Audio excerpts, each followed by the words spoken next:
Welcome, everybody, to the Psychedelic Treatment Podcast. I'm your co-host, Scott Jones, and here's your host, John Giordano. And this is kind of a launch of a new thing, picking up on where we left off with how to beat your addiction, right? And moving into a new territory here. So this is show number 1 of the new show, but it is a continuation of what you've been doing, isn't it? Yeah, well, this is going to be the pros and cons of psychedelic treatment, not just the good stuff, but also the things that people think are the bad stuff. Absolutely. But we're also going to be covering other areas of addiction, right, and other areas of mental health. And it's not just going to be about the psychedelic, but it is certainly something we're going to lean towards. Well, the reason why I got into this because I'm one of the leading experts on psychedelic treatment. I work with Dr. Deborah Mash doing Ibogaine treatment in the island of St. Kitts for about 14 years. I still work with her, so it's over 20 years. She's one of the pioneers in Ibogaine treatment, and we're going to get into that in other podcasts. And you invite people. I mean, you said it's the pros and cons. So if you don't agree with it, that's okay too. Yeah, no. Let's talk about it, because it's nothing is for everybody, right, John? No, absolutely not. And I like controversy because this way the truth can come out, and everybody can get the knowledge, and then they can look at it the way they want. Is that your way of saying I like to argue with people? Yes. Perfect. Well, I'll tell you what, we're excited. We have a great guest to start the show off. This is somebody, Paulina Pantyleva. She is coming to us from Jersey, which is great. My old stomping grounds up there. She's an author, works in alternative medicine, and she's got this book. It's called My Secret Life as a Sex Addict: How I Repaired the Damage. This is available to you on Amazon, so make sure you check it out. But right now, let's bring her in. Paulina, how are you? I'm great. Thank you for inviting me. I appreciate it. Absolutely. Yeah. Absolutely, and thank you for taking the time. I hope everything's. I heard you got some pretty good weather up there today. A lot of wetness. I love the climate here. It's 4 seasons, and it's lush and beautiful, and I love it.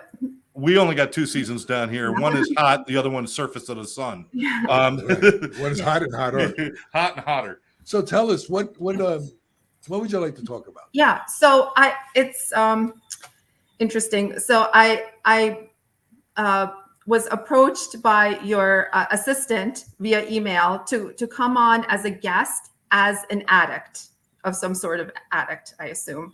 So I was preparing to come on this show. So I started binge watching your podcast, and I was pleasantly surprised to hear about your story.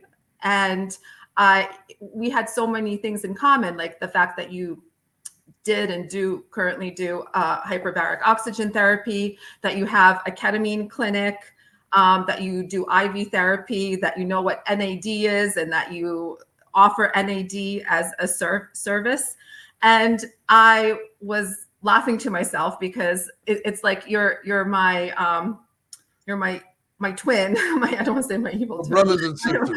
Brothers and sisters, because my background is that I used to do hyperbaric oxygen therapy when I had my pediatric practice. This was 20 years ago or so. I then had a medical crisis and other crises that caused me to close my businesses, and then I became an employee. But last year, I left my job as an employee, and I started a new alternative health practice where I offer IV vitamin therapy.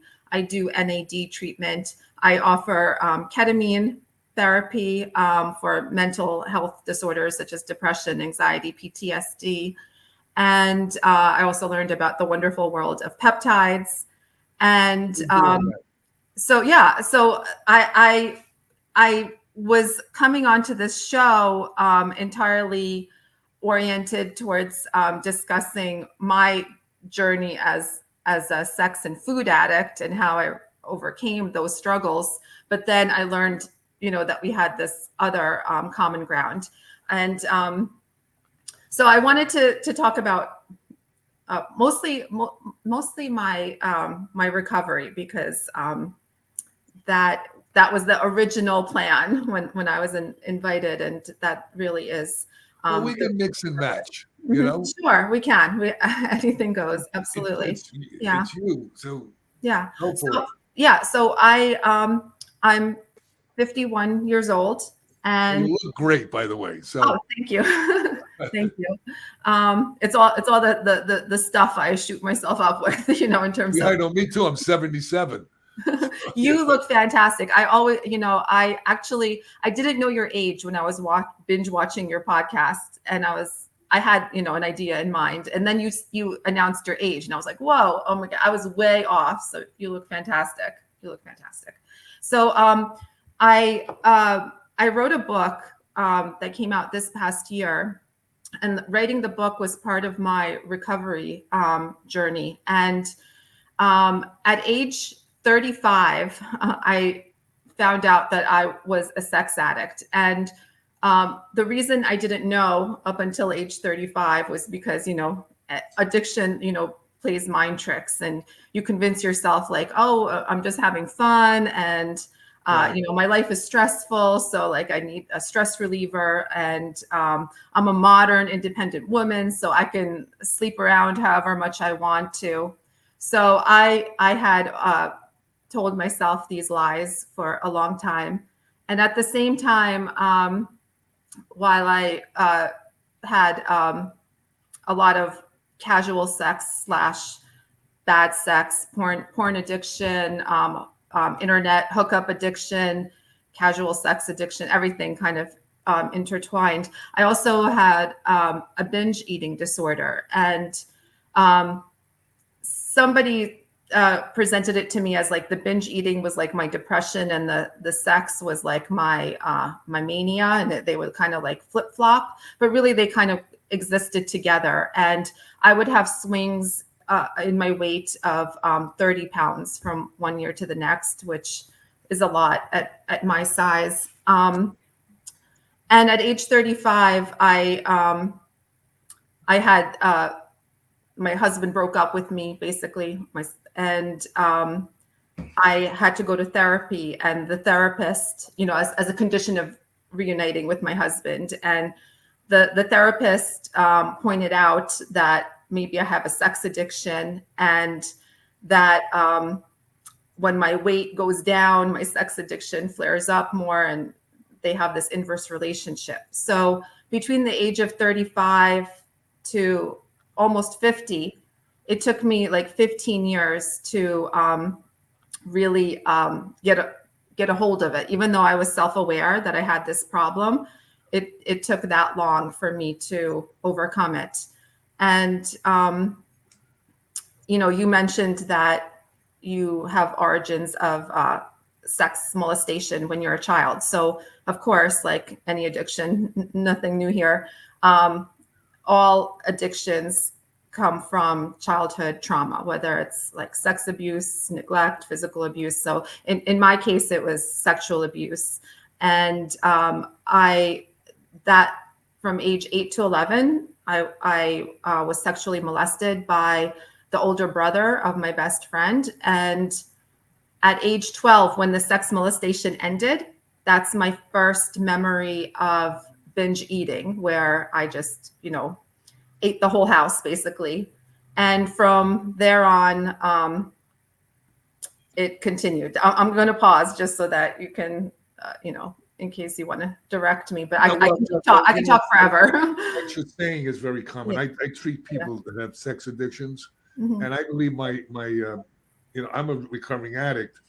I thought it was cocaine, but it's really sex addiction too. Because when you get molested, Mm-hmm. what happens is, even though you know it's wrong, you get the shame and the guilt and all this other kind of stuff. There's a moment in time that it feels good, Mm-hmm.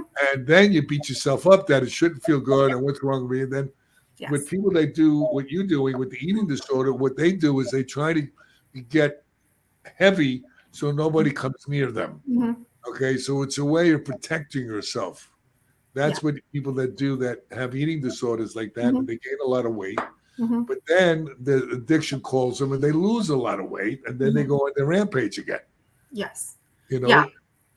Agreed. And that was something that I did not understand for a long time, was the shame and the guilt I felt from childhood was normal, because I always said that I felt that I participated, enjoyed, and possibly brought on my my sex molestation, because if somebody is like rubbing your body, you're going to get turned on. I tell people this all the time. So it's normal, but it's such a confusing feeling in your head, because like it's not right, it's it's naughty, it's secretive, and so on. So you feel like a bad person, quote, because you participated and you enjoyed it. So that creates a lifelong feeling of shame and guilt. Absolutely. And let me ask you a question, because I always ask this question to people. See, children are wonderful observers, but lousy interpreters, because they don't have the experience to interpret the situation. All right. And what happens is that I believe that it's this back and forth: shame, guilt, sex, enjoyment, shame, guilt, sex, enjoyment, then depression, because then you feel bad. You tell I'm not going to do it again. You do it again. Okay. Then you say to yourself, well, it's not, listen, why can't I enjoy myself? Then you go through it, and then you go back and forth again. And you have a continuous of beating yourself up. Okay. So it feels good, and then it feels terrible. Now, after the sexual escapades, how did you feel? Depressed? Almost always disappointed. And I felt like I endangered my health. So like the way it worked was, let's say up until the time I got married, it's like, fair game. Like you can jump around as much as you want. But once I had a committed relationship, and it was expected for me to be monogamous and loyal, now I'm lying, I'm being secretive, I'm going online and finding hookups with strangers, lying about it. And so I felt horrible about the actual sex because it was always disappointing compared to the fantasy I made it to be in my mind. Let me ask you a question. I always ask this question. While you were having sex, was it a mixed emotion in your head? What am I doing? It feels good, but this is not good. Here I go again. Yes. I mean, the best part is the anticipation and the chase and the fantasy. Well, that's where the high is. It's the thought of doing it. Yes. But then actually when you do it, you say, what the hell am I doing? Yes. But you do it anyway. Correct. Yes. And then you wind up manipulating. Maybe you try to get your husband into a scene with other people. Yes. All those things. Things. Yeah, I know that everyone does the same exact. Yeah. I mean, I'm amazed at this type of addiction. We all do the same thing. I'm interested. You said you gained an awareness long before you stopped. So how did that awareness come about? So the awareness came about because I got caught cheating and fantasizing and planning a hookup, and my husband found out about it. And so my husband broke up with me. It wasn't the first time he broke up with me, but it was an ultimatum that I have to go to therapy.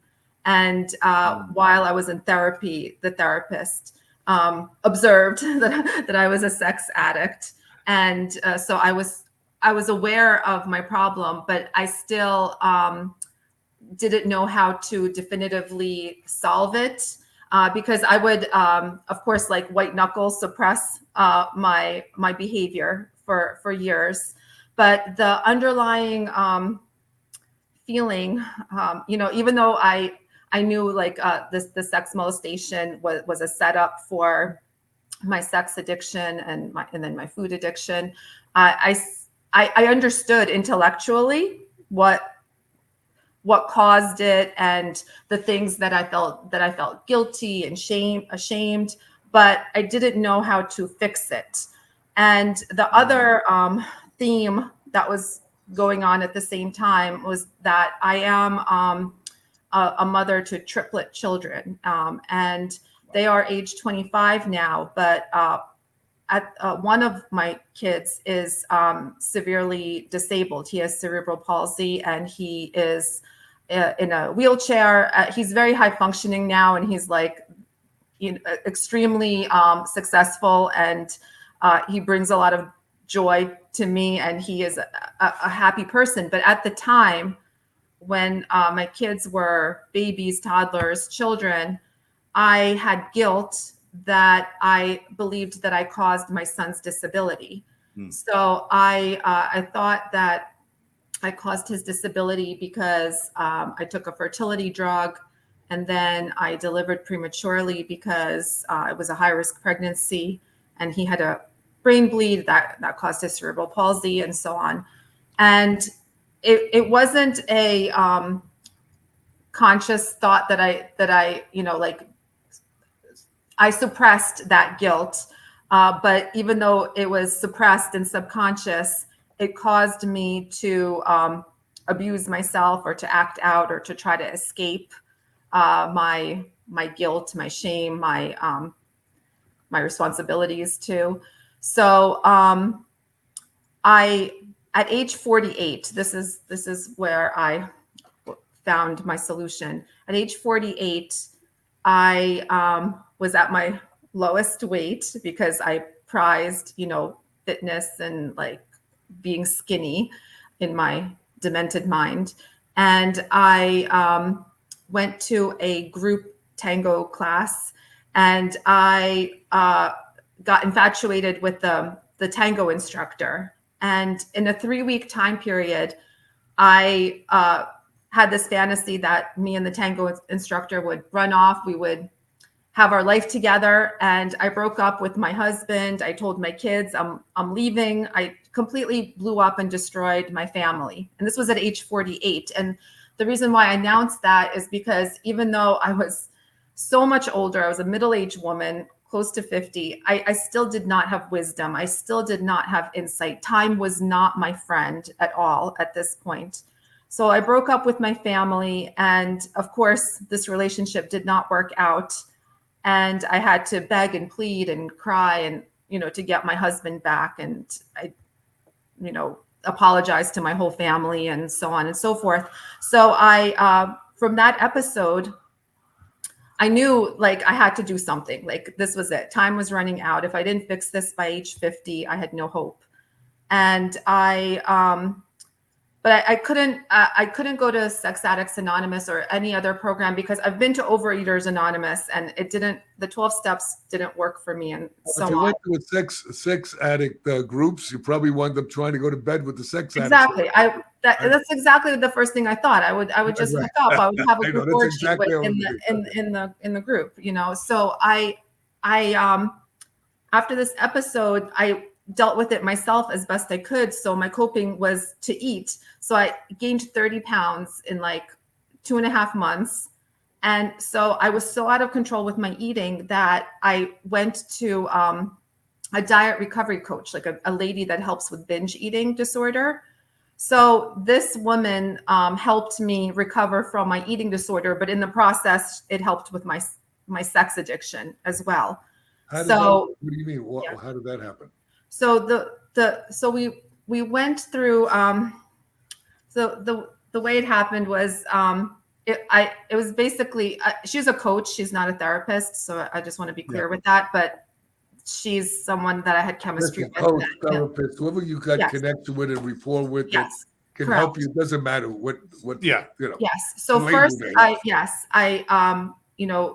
for an hour every few days, I poured out my heart and soul about all the traumas from the past. Sexually molested. I had all these, like, I had cancer. I have, guilt over my son's disability. I'm resentful about this. I'm angry about that. I have sadness. I have anger, sadness. I had rage about so many things in my life. So I just rehashed all of that stuff.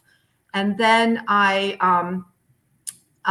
put it into a spiritual context, which is, the missing piece, I believe, in any addiction. You have to have a spiritual awakening, basically. And the spirituality for me was my coach, Dana. She said that no matter what I did, like whether I took a fertility drug or had a high-risk pregnancy or didn't have a pregnancy, no matter what would have transpired, my son would have been disabled. Like that was how it was meant to be. Like that is that is God's plan or the universe's plan or You your didn't higher power's intend- plan. you didn't say, well, I think I'm going to make him disabled. I mean, Yes. yeah. Yes, but that's how I felt. Like I felt like, I So caused how long have you been in remission? So it's been a very short time. It's let's say like a year and a half. Okay. It's Are very you still short. struggling with the thoughts? Because that's what goes on. Yes. Yeah, and so with the sex addiction part, I have a much firmer grip on that. Although yes, I have fantasies, but they're very like weak and short-lived because I'm able to kind of like nip them in the bud because I have self-awareness and insight, and I have past experience, and I have all my steps, my checklist of how to keep it in check. And also like I'm human. So like, I'm not going to have like, angelic thoughts, for the rest of my life. I'm going to, I've been this way for almost 50 years. So my mind can still, wander, play tricks on me, but I'm so self-aware of that I feel like I can, for now, very easily control it. Don't worry about it. John's never had an angelic thought in his life. Don't worry about it. So, what you're saying is very interesting. In recovery, what happens is when you're early in recovery, the pull of the addiction, whatever it may be, you only think of the buzz, I call it, the going and getting, doing. It's more of a high going and getting and doing than actually doing a lot of times. Mm-hmm. Then when you get into recovery, it flips. Then you start saying, well, if I go do that, I'm going to destroy everything again. And here I am again doing the same shit again. And man, I know the outcome of this, but I feel that pull. So then maybe you might even masturbate just to get rid of that. Mm-hmm. I mean, that's what we do. Mm-hmm. And then it calms it down. And then mm-hmm. I don't know if that's the case, but yeah. I could, and that's totally fair game to me, as long as I'm not lying, right. cheating, sneaking off, having secret conversations. Like a piece of garbage, because then you're manipulating, you're lying, and what you see is not what you get, and then you get depressed about it, and then you put it aside and you say, you know what, I'll just keep going forward. There's nothing I'm doing my best, and so you got that whole conversation probably going on in your head. Yes. I got to tell you, I must have treated, I don't know how many, a lot of people with that. All right. And my own story too. And we all think exactly the same. We're like in shock. That's why I'm able to talk to you in a way I'm talking to you, because I know how you think, because we all think the same way. Yeah. And it's amazing. Mm-hmm. Yeah. And I totally agree with you. But, there's so little awareness that this is a real addiction. Like it's made fun of, like people say, oh, I'm a coffee addict, like, oh, I drink a lot of coffee. Oh, I'm a people that are not aware. Like people don't understand how devastating it could be. And also like, it's the term sex addiction might be overused, like, like in Hollywood, like, oh, so-and-so cheated with their nanny, like they're a sex addict, and ha ha ha.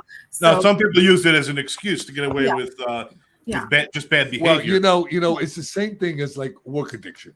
Mm-hmm. People go, well, you got to work, but when you turn around and a lot of addicts that are workaholics, they say, well, I do it for my family. I say, yeah, but then you turn around, you don't have a family there because you never were with them. Mm-hmm. So if you don't have balance in your life, okay, that's what causes all the problems. Okay.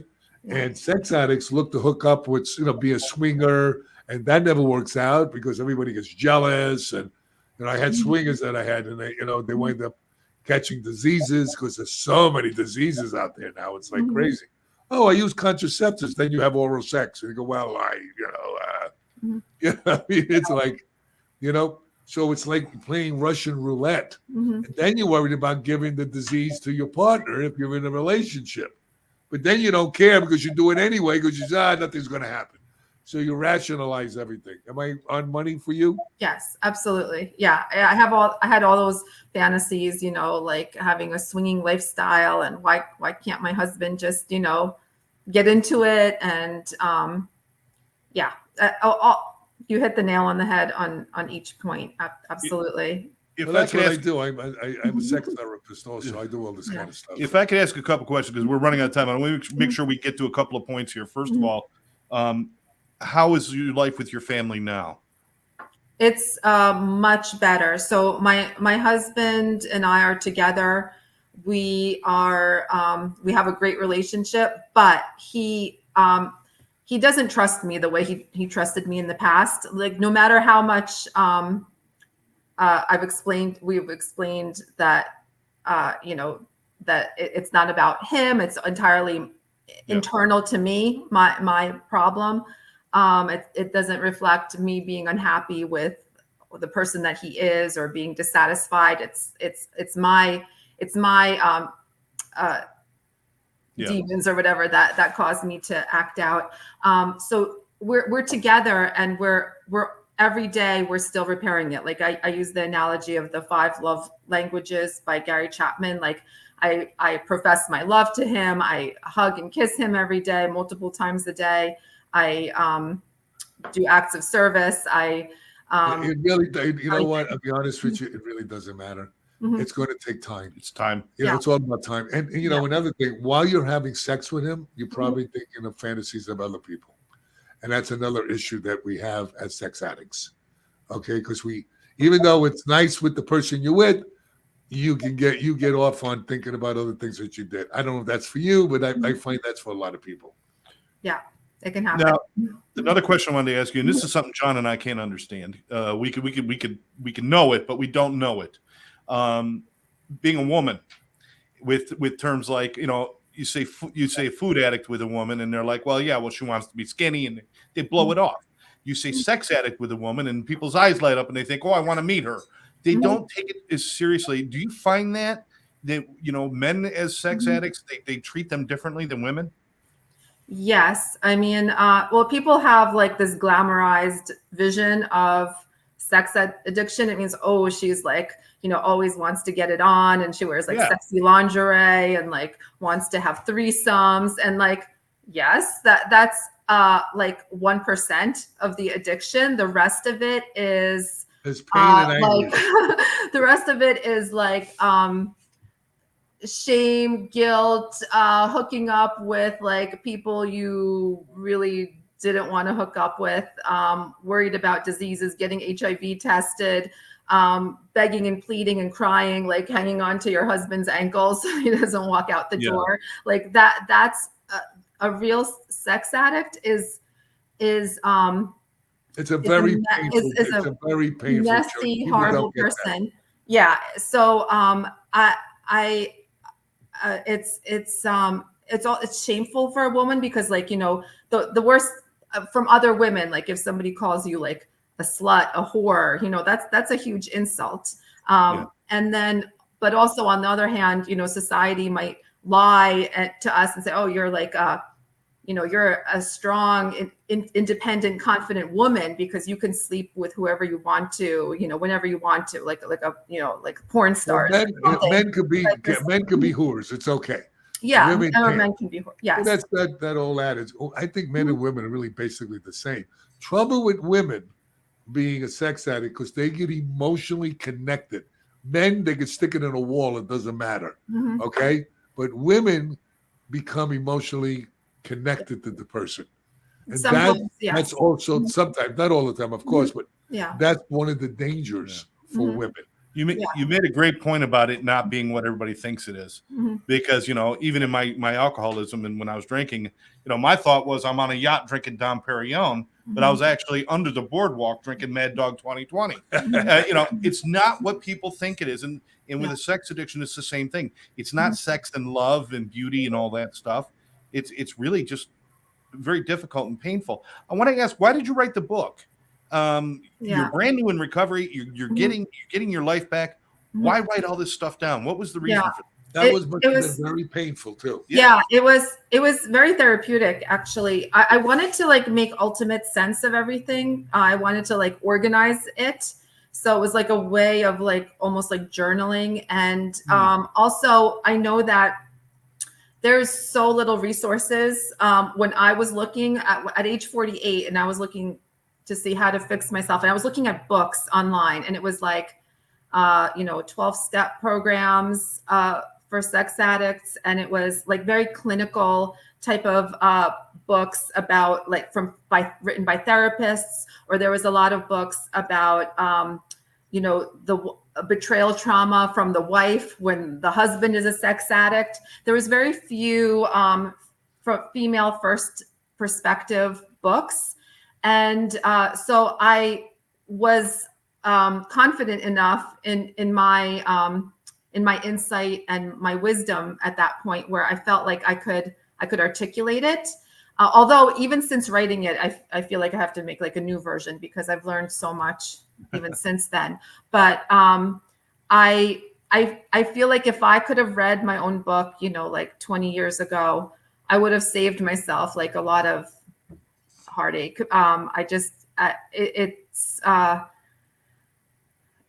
There's so many. You could hold it up. You could hold it up so we could see it. I don't have a picture of it here. Secret Life as a Sex Addict: How I Repaired the Damage. Available on Amazon. It's on Amazon. Stress is what drives your sex addiction. You know that, right? Say it again. Stress is what drives your sex addiction too. Yeah, absolutely. Yes. You get stressed out, you look to medicate. So either medicate with food or you're going to medicate with sex. Correct. Now, the healthy way is to medicate with exercise and, talking about it and doing all that. But if you allow yourself to get into those thoughts, since that neural pathway is so developed, it just hooks you and it takes you down that dark road. Absolutely. Yes.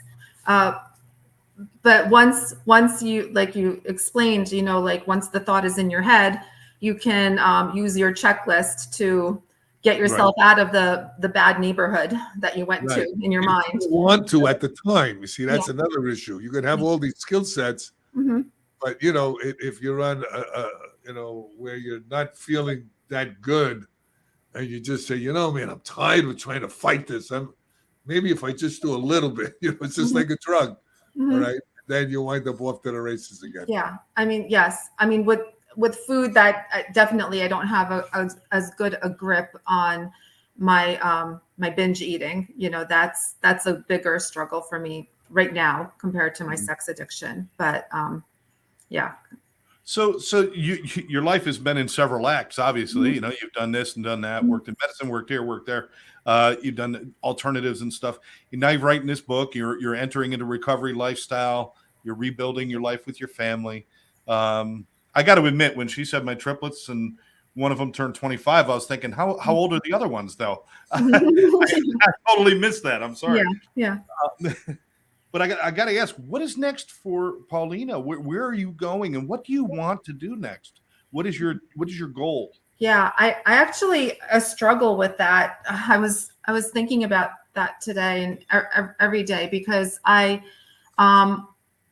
had so many changes in the past year and a half, like just from leaving my pediatric job as an employee and starting my alternative health practice. And that business is, because it's a startup and because it's just me, myself, and I, it's just struggling financially and in so many ways. And I'm and I want to do something. I feel very comfortable talking about my sex addiction. I mean, this was like a very, I didn't talk about, like the dirty details are in the book. Like this is a very cleaned up version of my sex addiction. Right. But I feel called to do something with that because, I would say that 99% of women who are sex addicts are either don't know it or they're certainly not in recovery. They're just kind of like silently suffering. And I feel like it's a world that I can do service in, but I don't know how. Like I don't. Well, you're already doing it. Yeah, you're doing it now. You're doing it. No, here's what I don't understand. And there's something that I have to ask you. Here you are on a podcast that's going to go on Facebook all over the place, and then you're hiding your identity. That's like an ostrich sticking his head in the sand and his ass is up in the air and making like people don't see me. Yeah, I'm a little confused about that. Yeah, so this is the way I reconcile it. Like, especially when I wrote the book, I wasn't ready to come out, and there's still so much stigma with sex addiction, and I don't want to sabotage my day job. Like I was a pediatrician, so out of all the medical fields, like that one has to be like, you know, the most Snow White-ish kind of. Yes. So I didn't want to blend. Well, you're not a pedophile. Yeah. So course. and that's what happens when people look at sex addiction. Yes. They go to the extremes. Yeah, it's the stigma of it, basically. And I didn't want to endanger my medical career at all. But now, as I'm much more confident and steadfast, like I have no shame, basically. Like I did what I did, and I made lemonade out of my lemons. Like I'm thriving. It's, you know, good for you. I did all the past. Good for you. I know that my identity will be, you know, someone will either recognize me or whatever. Like if somebody wants to like be a detective about it, they can easily find out, you know. Your face is going to be all over the place. I mean, it's almost comical. I mean, you're not hiding. Forget it. You're out there. Right. So I'm totally okay with it. I'm proud, and for now, I'm going to use my pen name that I wrote the book under. But yes, I think soon enough, I will use my real name. That's all. All right, I think we're out of time. Yeah, we're running up there. I want to thank you for your time and the work you're doing. Yeah, and thank you for your honesty and your openness, and that's beautiful. You'll help people doing it that way, believe me. And if you see, I'm going to ask you one last question to wrap this up. If there's one thing you could change about how people view sex addiction and food addiction and things like that, what would you like people to know? If there's one thing you could change about what people think. It's extremely common in like regular people. It comes from low self-esteem. It's not in women. Maybe in men it could be narcissism. Same thing. But it's not a sexy addiction. It's a low self-esteem punishment that's self-inflicted, and it's all around. You know, like probably every other woman at the supermarket has one or the other, sex or food addiction, or at the PTA meeting, you know, your doctor, and you have misconceptions about, you know, what a female sex addict looks like. You know, maybe it's like the barfly or something. Doctors are people. Yeah. That's not my check. Yeah. So I like that. And hopefully with more conversation, more people will come out and talk about what's going on with them, and we can get rid of the stigma. We can get rid of the labels and everything else, and just understand everybody suffers. Before we end, did you ever do ketamine yourself? Yes, I had only one treatment. I would like more. Yeah, you got to do 6. Wonderful. You have to do 6 treatments. Then you have to have integration therapy with it. Otherwise, it's not good. Yeah. Okay. Yeah, it's an incredible medication, and I did it for the experience the one time, and also like I have a little dysthymia, like low mood, of course. I've had depression, all that stuff, but I would love to have more experiential. You just make sure you have somebody that knows about integration therapy with you to give you an intent, and they help you along your journey to extrapolate out what you see in your journey or what emotions that came up in your journey. That will help you to get resolution on what you're feeling and what you're experiencing. So I want to thank Paulina for joining us. Thank you very much. You've been very insightful. It's given us a lot to think about as far as sex addiction and certainly food addiction. Go check out our book, My Secret Life as a Sex Addict, How I Repaired the Damage. It's on Amazon. You can also go to mysecretlife.tv and get some information there. And Paulina, just keep up the good work. Keep going, kid. Don't worry. It was an honor to have you on our show. Yes, likewise. It's an honor to be here. Thank you. You're a very courageous woman. Ladies and gentlemen, we want to thank you so much for joining us. Remember to like this page, follow us, share this with your friends. That's how we spread the word. John, it's been a good show, buddy. Absolutely. We'll catch you next time right here on the Psychedelic Treatment Podcast.